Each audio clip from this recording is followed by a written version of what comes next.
a growing movement here on Cape Cod, the blue economy. With me today, Chris Adams, Chief of Staff for the Cape Cod Chamber. Chris, welcome to the show. Thank you so much for having me.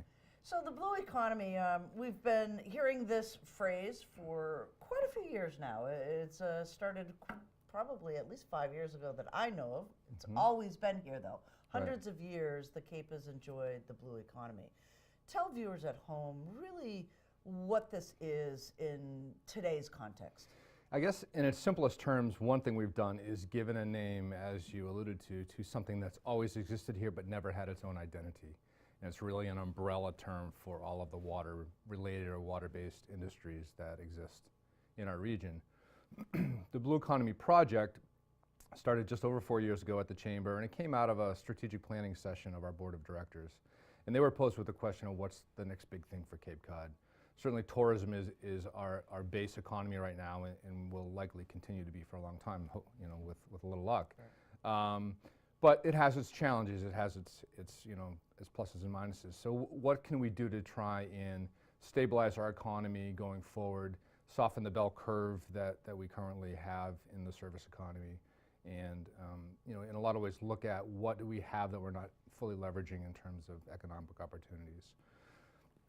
So the work of the Blue Economy Project, which was supported by the Governor's Seaport Economic Council through a grant, really is two buckets of work. It's one is really sort of strictly workforce development, economic development work.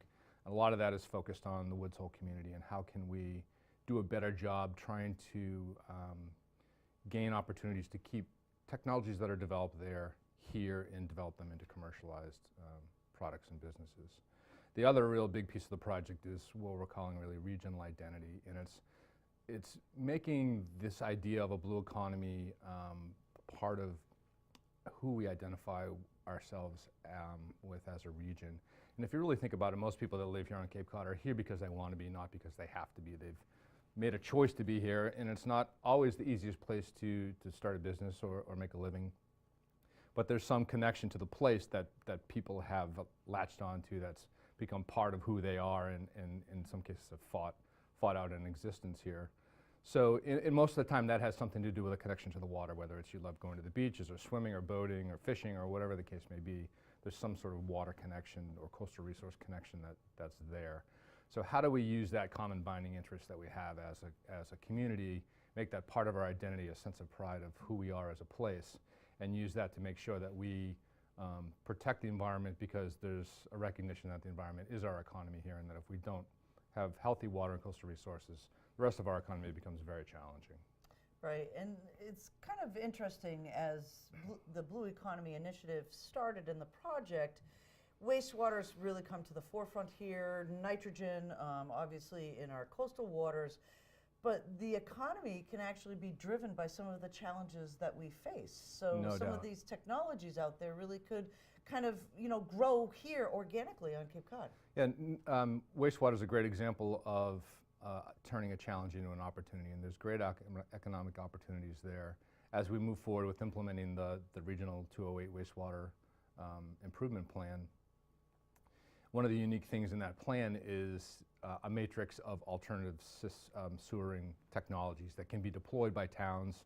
You know, there's essentially a menu of options that towns have, both at the source of nitrogen and then also in the embayments, to craft a solution for a particular body of water that works for that community.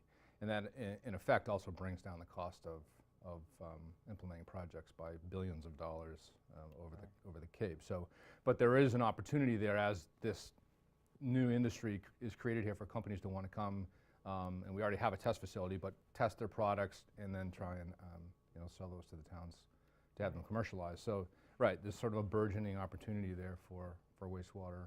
Right, and there also seems to be this component, you had a very successful event that sort of opened students' eyes, juniors and seniors, of this area of all of the high schools, this STEM event that was really focused on, geez, you know what, there's some cool industries here right on Cape Cod.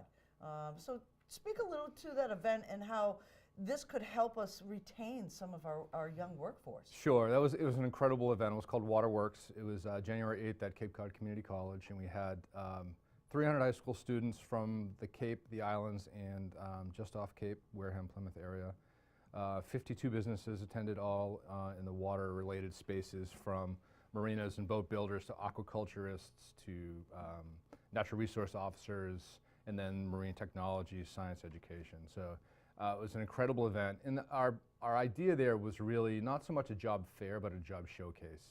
So we have this belief that most of the people here on Cape Cod that came back to Cape Cod had a connection here before they, that was part of the decision to be here. So if we can instill in our youth an idea of the opportunities that already exist here, because you hear all the time there's no good jobs on Cape Cod, and it is truly a myth. There are a lot of good jobs here. So we said, let's show the kids what the jobs are. So it was an opportunity for us to get in front of kids, talk about what the blue economy is, how you're a part of it, but then also actually show them that there is this whole economy of job opportunities and jobs that exist today and will exist years from now for them here if they want to come back home and grab them. There's nothing cooler than seeing an ROV either. There's some amazing, vehicles. Yeah, there's truly, Woods Hole is the premier world-class marine education, science, technology center in the world. And yeah, there's so much fascinating stuff that goes on down there that so few people that live here know about. Right. So we're talking initiatives, and there was one that's just been funded, and you talk about identity. This new initiative really is going to help teach, I guess, our, not just our tourists, but also residents, the maritime and the connection to water. Talk a little bit about the new initiative that was just funded. Sure, so it's called Expedition Blue. It was funded through a grant from the Seaport Economic Council, who's been a tremendous supporter of this whole initiative. Between the governor, lieutenant governor, and Carolyn Kirk, who until recently was the Deputy Secretary of Housing and Economic Development, but also the former mayor of Gloucester. I get that spun around. And while she was the mayor of Gloucester, she created what's called the Gloucester Harbor Walk. And that is essentially a trail that tells the story of downtown Gloucester and Gloucester's history, its industry, its people. It's sort of loosely based on that, but really it's an experience trail that tells the story of our maritime heritage, our rich maritime heritage here, but ties it into our modern maritime economy, our marine and water-based economy. And it really demonstrates how, as a region, although we're 15 towns that can be very provincial at times, really 24 towns when you talk about the islands of Martha's Vineyard, Nantucket, in Plymouth, Wareham area, which frankly, without the canal would be part of Cape Cod, or they believe certainly are part of Cape Cod, are really interconnected in a lot of ways when you take the town boundaries away. So so it really tells that story, and as you said, it'll speak greatly to our visitors, and the whole sense of pride thing that I was talking about too in place. The importance of that also is that if we have that sense of pride and we can communicate that to the millions of people that come here to enjoy this place that we love for the same reasons, it helps them understand what we're about and have a healthy respect for maintaining the importance of our environment. So basically it will be installations throughout the Cape, and we'll be developing a strategy to work with the towns to do some site selection. We want certainly the towns to have an opportunity to choose their sites if they wish to, and if not, we'll go to private organizations and businesses and find sites. And there'll be a very specific criteria for site selection. Obviously, we're going to want to pick sites that have high visitation already. So clear visitor centers where there's a lot of foot traffic will be important. But it will be important for our students certainly to help them learn about the blue economy, and also for the rest of us that live here. And another thing that it does is really this whole marketing, branding, regional identity thing is it literally puts us on the map and really gets us out into the communities in another way to talk to people about the ideas. I love the initiative, and I think there's so much opportunity You know, one of the things that we love to do is to go someplace we've never been before on Cape Cod. My husband has lived here, was born at Cape Cod Hospital in the 50s, and there's still so many places that we go and saying, geez, I never realized that that started here, or that is something that is part of our heritage here on the Cape. So what a wonderful idea. Yeah, we do the same. We'll sneak up to Provincetown for a weekend, and you feel like you're miles and miles away from home, and it's 45-minute drive. So Right, that's nice. exactly. Yeah. It's fantastic. How can people find out more information about the Blue Economy and about this initiative? Sure. So our website is bluecapecod.org.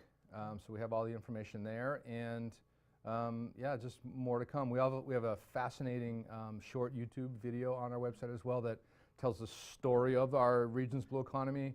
And actually, we have another video that really describes, in a whiteboard method, how we came about this project and what it's evolved to. So Excellent. Thanks so Yeah. much for joining us, Chris. my pleasure. Thanks for having me. Thanks.